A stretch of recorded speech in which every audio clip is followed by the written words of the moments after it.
High guys, welcome to my new vlog. आज मी तुम्हाला सांगणार आहे संघर्षाची स्टोरी पार्ट नंबर 12. तर कालच्या पार्टमध्ये मी तुम्हाला सांगितलेलं, तरी मी तुम्हाला बोललीच होती की मला माहिती प्रॉब्लेम होईल काहीतरी. पण असं त्यात आपण स्वामी समर्थांचं एक नाव घेऊन आपण तो व्लॉगला स्टार्ट केली होती आणि मी तो अपलोड केलेला. काही प्रॉब्लेम पण झालाय ऍक्च्युली. पण असं त्यात मला माहिती आहे मी कुठे चुकीची आहे, कुठे चुकीची नाही. त्याच्यामुळे मला त्या गोष्टी किंवा तो निगेटिव्ह पार्ट मला आज काही सुद्धा एक्सप्लेन करायचा नाहीये. मी तुम्हाला आज माझा संघर्ष म्हणजे फक्त माझं एक दुःख किंवा मी त्या वेळेतून किंवा त्या टायमामधून मी कसं सफर केला, तर ती गोष्ट मी तुम्हाला आज सांगणार आहे. तर माझ्या प्रेग्नन्सी टाईमची. तर याच्यामध्ये मी कोणालाच इन्क्लूड करणार नाही. फक्त माझा त्रास. तो बाकीचं काय असणार आहे ते तुम्ही तुमचं समजून घ्या. मला बाकीचं कोणालाच इथे इन्क्लूड करायचं नाहीये. तर एकदा काय झालेलं, असंच आमचे एकदा असेच नॉर्मली भांडण झालं होतं ना, तर तेव्हा मी हॉस्पिटलमध्ये गेलेली 2018 साली. 18-19 साली. तर त्यावेळेस माझ्या पोटामध्ये असं म्हणजे मार लागलेला थोडा माझ्या पोटाला. तर त्यावेळेस माझ्या पोटातले आतडे सुजले होते. आणि तेव्हा मला असं डॉक्टरांनी म्हणजे एकदा दोनदा असंच नॉर्मली डॉक्टरांकडे पण गेलेलो. मला थोडंसं दुसरा पण प्रॉब्लेम होता. तर त्याच्यामुळे त्या डॉक्टरांनी मला सांगितलं होतं, की तुला प्रेग्नन्सी वगैरे राहणार नाही. तर त्याच्यामुळे मी अशी एकदम बिनधास्त होते, की नाही ठीक आहे मला प्रेग्नन्सी राहणार नाही आणि आमच्या पण अशा सगळ्या गोष्टींमुळे मला हीच गोष्ट ठीक होती, की मला प्रेग्नन्सी नकोच आहे. आणि मला माहिती नाही यार मी प्रेग्नंट राहिले आणि मला ही प्रेग्नन्सी कळाली 3 महिन्यानंतर, की मी प्रेग्नंट आहे. आणि तेव्हा मी पूर्ण ट्राय केलं, की मला प्रेग्नन्सी ठेवायची नाहीये. कारण की माझ्या मागे माझ्या 2 बहिणी होत्या. माझं घरातील सगळा प्रॉब्लेम असा चालू होता. त्याच्यामुळे मी असा विचार करत होते, की नको ही प्रेग्नन्सी ठेवायला नको. उगाच येणाऱ्या बाळाचे पण हाल होणार, सगळ्या गोष्टी होणार.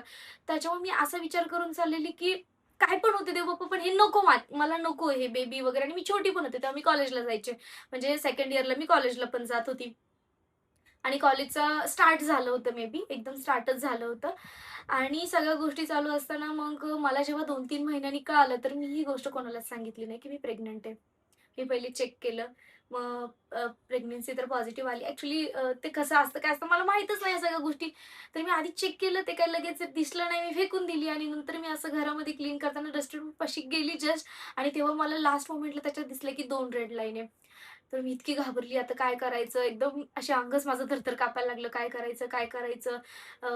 म्हणजे ऑलरेडी बघा मी सगळ्या सगळ्या पेनमधून चालली होती. आता मी ते तसं नाही मला पॉझिटिव्हली सांगायचं आहे सुद्धा गोष्ट तुम्हाला.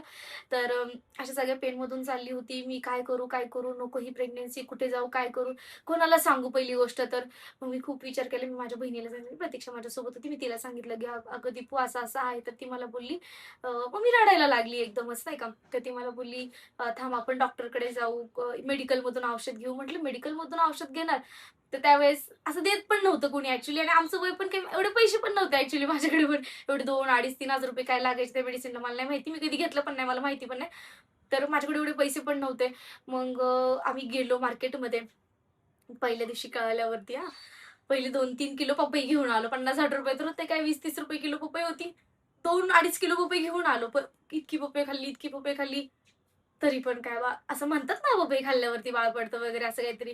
तरी पण प्रेग्नन्सी पडेना. मेडिकलमध्ये गेलो, चला इन्क्वायरी तरी करू किती रुपये लागतात वगैरे. तर तेव्हा मला वाटतं 1600 की ₹1700 लागत होते. हां, तर ₹1700 त्यावेळेस लागत होते. तर ₹1700 पण माझ्याकडे नव्हते. काय करणार? तर मग मी म्हटलं चला कारण की ते मेडिसिन घेऊन पण सपोज उद्या काही इम्पॅक्ट त्याचा वेगळा झाला म्हणजे असं भरपूर आपण न्यूज म्हणजे मी तर तेव्हापासून आल्यापासून YouTubeला सर्च करत होते काय, कसं वगैरे. मी तोपर्यंत माझ्या मिस्टरांना काही सांगितलं नव्हतं. आणि मग त्याच्यानंतर ना मी डॉक्टरांकडे गेली. मी माझीच एकटी जाऊन आली पहिल्या वेळेला. म्हटलं मॅडम म्हणजे ते जेव्हा मी 1 वर्षापूर्वी जेव्हा त्या डॉक्टरांकडे गेलेली तीच फाईल घेऊन मी परत त्याच डॉक्टरांकडे गेली. कारण त्यावेळेस माझ्या पोटाचं असं आतडे सुजले होते वगैरे तो प्रॉब्लेम झाला. तर यावेळेस मी प्रेग्नन्सीसाठी गेली. बरोबर 1 इयर आफ्टर. तर मी तेव्हा गेली. मग त्यांना सांगितलं, "मॅडम असं-असं आहे. मला प्रेग्नन्सी नाही ठेवायची आहे." मी प्रतीक्षाच हॉस्पिटलला गेलो होतो. तर त्या मला बोलतात, "ठीक आहे, तुझ्या मिस्टरांना घेऊन ये." आता मी विचार करते मिस्टरांना सांगू कसं, मिस्टरांना सांगू कसं?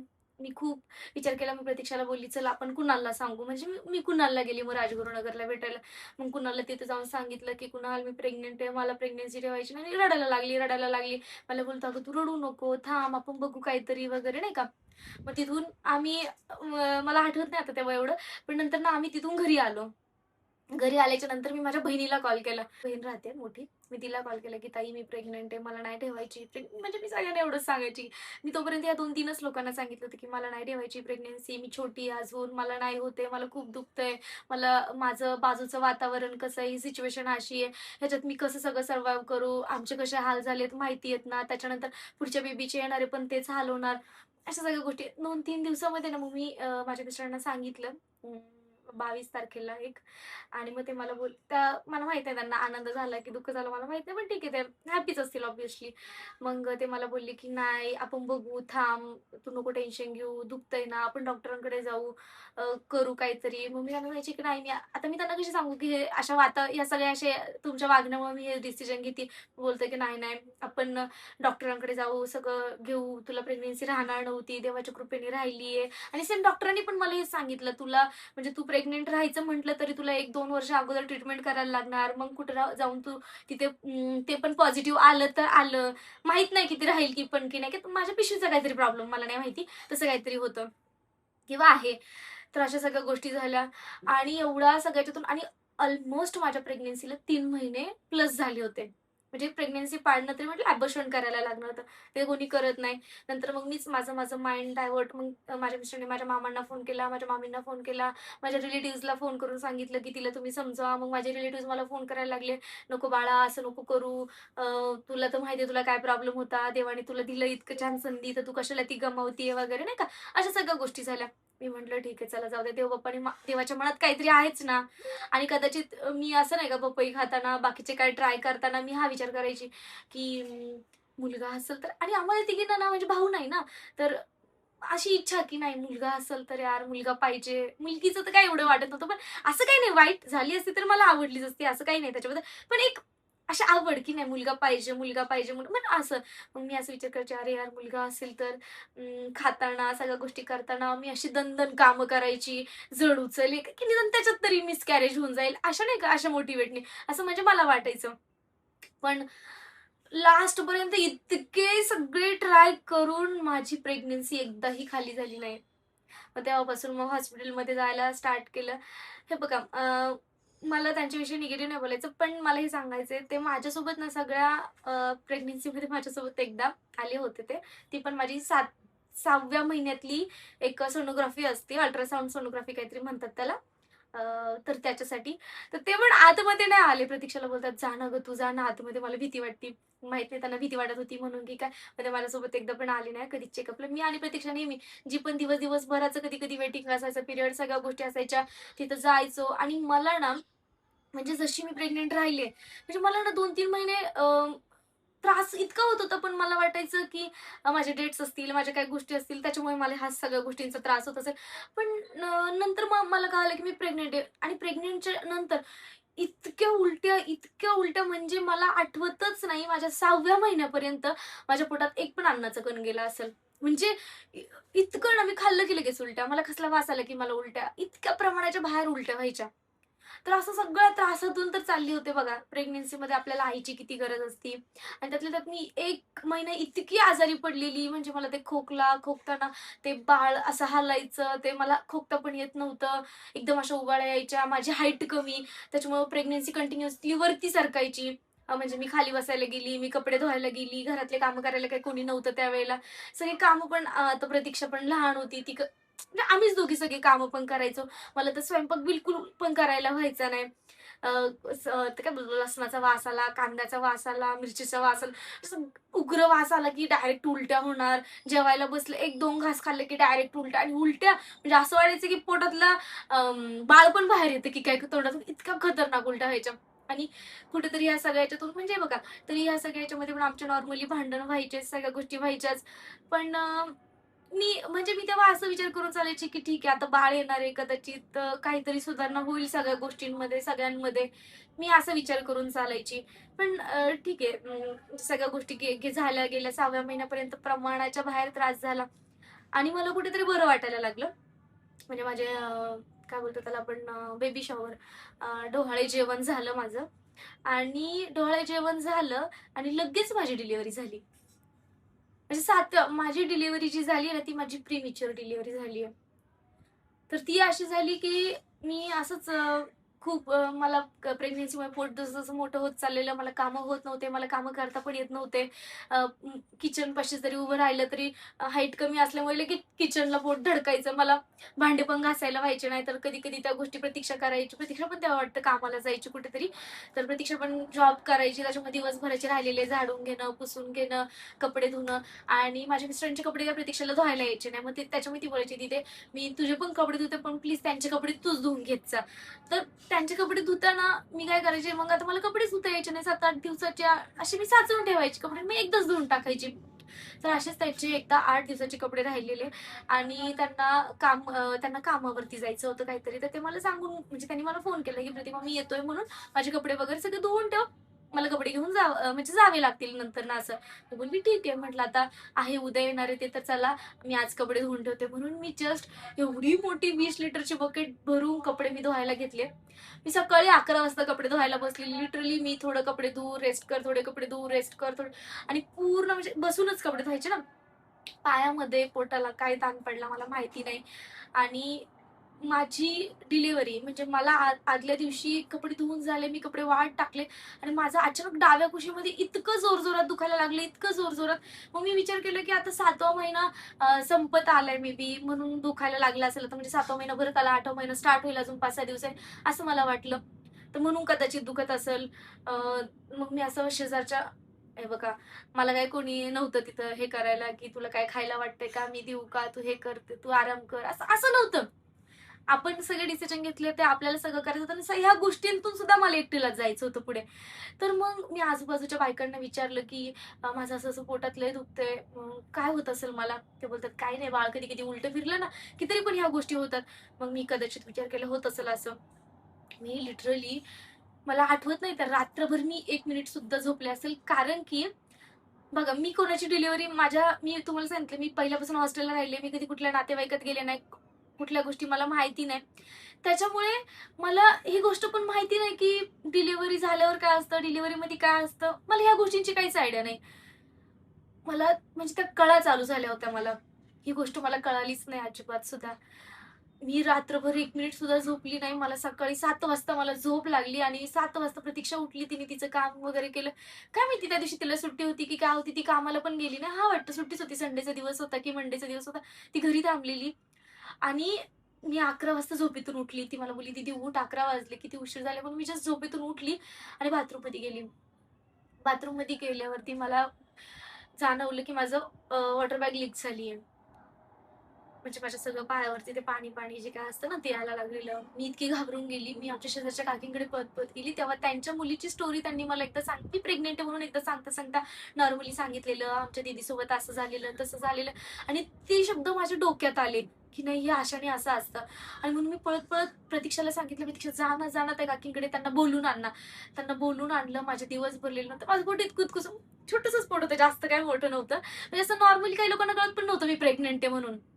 जर मी असं एकदम गाऊन-बिऊन घातलं तर कळत पण नव्हतं. मग त्या आल्या पळत-पळत बोलतात, "हो, हो, असंच झालं. एक काम कर तू हॉस्पिटलला जा." मग मी माझ्या मिस्टरांना कॉल केला, असं-असं होतंय. मग त्यांनी माझ्या नंदीला कॉल केला, त्यांना पाठवून दिलं. त्या आल्या 11-12 वाजता. त्या माझ्याकडे 11 वाजता गोष्ट कळाली. त्या 1 तासात, 1.5 तासात आल्या माझ्याकडे 12:30 पर्यंत आणि तिथून आम्ही गेलो हॉस्पिटलला. हॉस्पिटलला गेलो, जे माझी जिथे ट्रीटमेंट चालू होती आपलं निगडीमध्ये रंजना हॉस्पिटल म्हणून तिथं माझी ट्रीटमेंट ट्रीटमेंट होती त्यावेळेला. तर तिथे गेली म्हणजे आम्ही तिथे गेलो पहिले. त्यांनी मला चेक वगैरे केलं. तर माझ्या पिशवीचं तोंड ओपन झालं होतं. म्हणजे ओपन व्हायला स्टार्ट झाली होती. मग आम्ही सोनोग्राफी वगैरे केली आणि त्याच्या आधीच 3-4 दिवस मी हॉस्पिटलमधून आले होते. मग माझी नणंद आल्यामुळे ते मला बोलले, की "चल आपण प्रतिमा पहिले हॉस्पिटलला जाऊ." असं-तसं. मी म्हटलं, "नाही एवढं काही नाही, नॉर्मली दुखतं." मला इथल्या बायका बोलल्या ते, की "बाळ उलटं फिरल्याबरोबर वगैरे दुखतं आणि आता दिवस पण भरत यायला लागले. बाळ मोठं होतं कदाचित त्याच्यामुळे पण मला सहन होत नसेल ती गोष्ट." पण ही कळायत मला तेव्हा कळाल्या नव्हत्या. नंतर आम्ही हॉस्पिटलला गेल्यावरती ती गोष्ट कळाली, की पिशवीचं तोंड ओपन होत आलंय. बाळ ऑलमोस्ट बाहेर येण्याच्या याच्यावरती आहे. सोनोग्राफी केली. सोनोग्राफीमध्ये दिसतं बाळाचं वजन एकदम 1.5 ते पावणे 2 किलो आहे फक्त. 1.5 ते पावणे 2 किलो बाळाचं वजन आहे. त्यांच्याकडे ते काय असेल व्हेंटिलेटर वगैरे आणि त्यामुळे त्यांनी मला तिथे ॲडमिट करायला किंवा माझी डिलिव्हरी करायला ते नाही बोलले डायरेक्टली. त्यांनी मला रेफर केलं. एकतर ज्युपिटर हॉस्पिटल आहे. काहीतरी डॉली काहीतरी आहे एक पुण्यामध्ये, ते एक. आणि त्याच्यानंतर DY पाटील, ससून, आणि त्याच्यानंतर YCM. हे 4-5 हॉस्पिटल त्यांनी मला रेफर केले. तुमच्याकडे पैसे असेल तर तुम्ही त्या हॉस्पिटलमध्ये जाऊ शकता आणि तुमच्याकडे नसेल तर तुम्ही या हॉस्पिटलमध्ये जाऊ शकता. करायचं काय, माझे मिस्टर इथे नव्हते, ते पण कामानिमित्त बाहेर गेले होते. माझ्या नणंदबाई होत्या आणि त्यांच्या आत्या एक. आत्या तर लगेच नाही आल्या, अगोदर आम्हीच हॉस्पिटलमध्ये गेलेलो. एवढं सगळी सिच्युएशन कळाल्यानंतर आम्ही दोघी पण घाबरून गेलो. काय करणार? आणि माझ्या कळा चेक करून करून म्हणजे माझं पिशवीचं तोंड ऑलमोस्ट ओपन झालं होतं, की आता डिलिव्हरी होती की मग डिलिव्हरी होती. माझ्या कळा एकदम जोरात मला, म्हणजे लास्ट मोमेंटच्या कळा मला यायला स्टार्ट झाल्या होत्या. माझ्या नंदीला पण सुचेना काय करावं, कोणी डिसिजन घ्यायला कोणीच नाही ना तिथे, माझ्याकडून पण कोणी नाही आणि बाळाच्या इकडून म्हणजे माझ्या बेबीच्या इकडनं पण कोणीच डिसिजन घ्यायला नाही. मग ताई बोलले की थांब, मी काहीतरी करते, मी कुठेतरी जाते. मग त्या कुठेतरी हॉस्पिटल वगैरे किंवा माझ्या दुसऱ्या हॉस्पिटलमध्ये काय बोलतात त्याला, ॲम्ब्युलन्स वगैरे बघण्यासाठी गेल्या. तोपर्यंत मी तिथे जे रण्णा हॉस्पिटलच्या खाली नाही कसा ते असतं म्हणजे दुकान वगैरे लागतं, तिथे असे बाकडे होते बसायला. मी त्याच्यावरती बसलेली. माझ्या लास्ट मोमेंटच्या कळा चालू होत्या. म्हणजे लास्टला ना लिटरली माझ्या पायावरनं रक्त यायला स्टार्ट झालं होतं. मी एकटी अशी ओरडत, म्हणजे बघा ज्या ज्या लेडीज बघताय माझे व्हिडिओ त्यांना माहिती आहे लास्ट कळा कशा असतात. मी शेवटच्या कळा घेत होते. मी एकटी त्या बाकड्यावरती लिटरली मी 1 तास बसलेली. मला मला सुधरत नव्हतं. मला येणारे विचारायचे, "काय होतंय? काय तू हॉस्पिटल वरतीच आहे, वरती जा." मी मी त्यांना बोलायची, "नाही, तिथे मला घेत नाहीये तिथे हॉस्पिटलला." मग अ, एक ते म्हणजे मला वाटतं 4 वाजता 4 वाजता माझ्यासाठी ॲम्ब्युलन्स आली. मी तिथे गेली होती अ, हॉस्पिटलमध्ये 1:30 वाजता, सॉरी 12:30 वाजता. ॲम्ब्युलन्स आली माझ्यापाशी 4 वाजता. तोपर्यंत ताई सर्च करत होत्या. म्हणजे माझ्या मिस्टरांच्या आत्या पण आल्या. तिथून इतकं फास्टमध्ये मला विचारलं, की "तुला कुठं हॉस्पिटलमध्ये जायचंय?"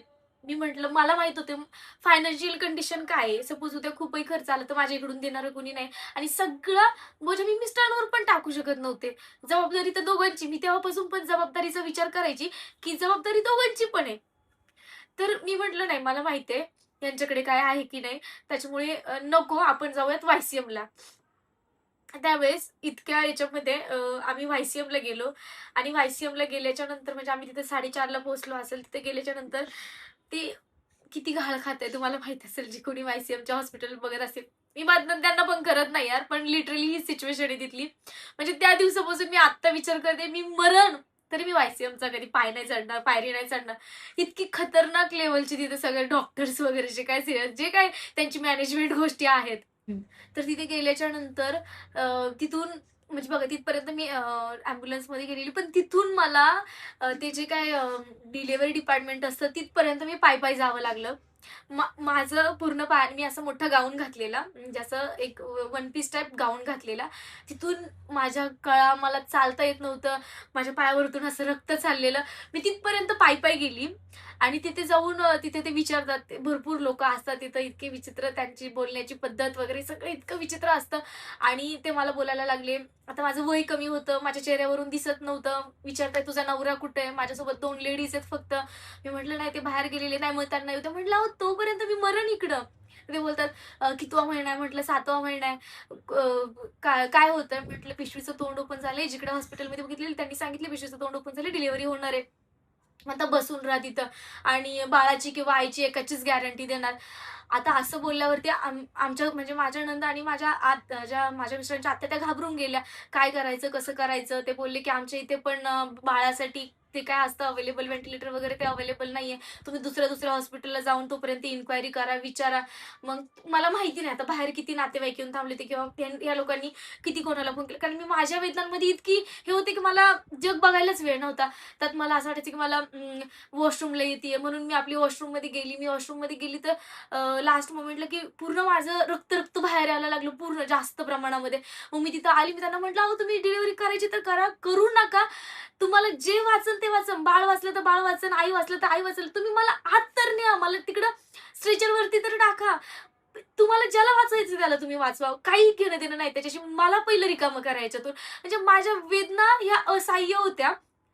म्हणजे मी ना ते असं बघा ते ह्या गोष्टी ना ज्याला ज्याला कळतात ना, ज्याने फील केलं ना त्यालाच माहिती माझ्या एक्स्ट्रीम लेव्हल म्हणजे मी त्यांना म्हणायचे, तुम्ही सिझर करायचं सिझर करा, तुम्हाला जे करायचं ते करा, पण मला ह्या वेदनांतून बाहेर काढा. मी लिटरली आत जाऊन अर्धा ते पाऊण तास मी काळा घेत होती. म्हणजे इतके मी जोरजोराने ओरडायची हे. आणि त्याच्यात कोणीतरी एक आली नर्स आणि तिने मला कैची मारली. ठीक आहे, नॉर्मल डिलिव्हरी करायची होती ना, कैची मारली. म्हणजे मला माहित नाही गरज होती का नाही, कारण बाळ तर इतकं 2.5 किलोचं होतं फक्त. 1 किलो 750 ग्रॅमचं होतं फक्त. तिने कैची मारली आणि बरोबर 5:15 वगैरे काहीतरी दरम्यान झाली. आणि बाळाला नेलं. बाळ थोडं कमकुवत होतं, त्याच्यामुळे त्याची ऑलरेडी सोय त्यांनी सांगितली, की तुम्ही दुसऱ्या हॉस्पिटलमध्ये करा.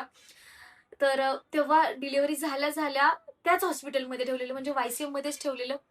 आणि म्हणजे ना तिथं इतकं, माझी डिलिव्हरी बघा, मी किती म्हटलं 5:15 5:30च्या दरम्यान माझी डिलिव्हरी झाली असेल. पण त्याच्यानंतर मी फक्त स्ट्रेचरवरती पूर्ण एकटी पडून होते. आणि तिथले ते लोकं इतके विचित्र असे बोलतात वगैरे, बापरे! परत मला सरकारी हॉस्पिटल इतके डेंजर असतात मला तेव्हा पहिल्यांदा कळालं. ते पण काही गोष्टींमुळे. तर मी तिथे 7, 7:30 पर्यंत मी अशीच पडून होते. अशीच. मी सगळे येणारे-जाणारे नर्सला बोलायची. म्हणजे बघा, बाळ बाहेर आलं ना, की पेन बंद होतात. काही बधीर झालेलं असतं पूर्ण अंग आपलं. मी येणारे-जाणारे सगळे नर्सला, मला बघा ना काय करायचं असतं, पुढची प्रोसेस माझी करून घ्या ना, कारण की त्या पूर्ण रक्ताच्या ह्याच्यात मी पडलेली होते. म्हणजे 2-2.5 तास मी अशीच. कुणी मला टाके टाकायला येत नव्हतं. मला तिथून कोणी जा म्हणत नव्हतं. काहीच नाही. टाके टाकल्याशिवाय मी जाणार तरी कशी आहे? काहीच नाही, काहीच नाही. त्याच्यानंतर 7:30 वाजता एक डॉक्टर आले. त्यांनी मला टाके टाकले. आता बघा, टाके टाकताना आपलं दुखतंच ऑब्व्हियसली. तर माझ्या इकडून एक चुकून लाथ म्हणजे डॉक्टरला लागली. म्हणजे चुकून लागली, असं काही कोणाचं हे इंटेन्शन नसतं.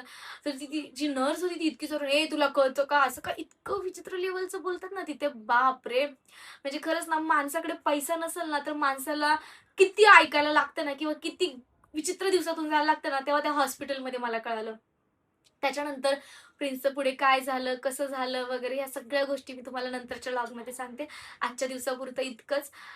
बाय. आणि कालच्या पण व्हिडिओमधून मला कोणाचीच निगेटिव्हिटी फैलवायची नाहीये अजिबात. तर जरी ज्या कोणाला वाईट वाटलं असेल कालच्या व्हिडिओतून, जे लोकं मला नाव ठेवत होते ना, की तुझा ॲटिट्यूड, तुझं हे, तू कमीपणा घ्यायचा. मला फक्त त्या लोकांना सांगायचं होतं, की बाबा, मी कुठल्या दिवसांतून आलीये, मला कोणाविषयी निगेटिव्हिटी फैलवायची नाहीये मार्केटमध्ये. ठीक आहे?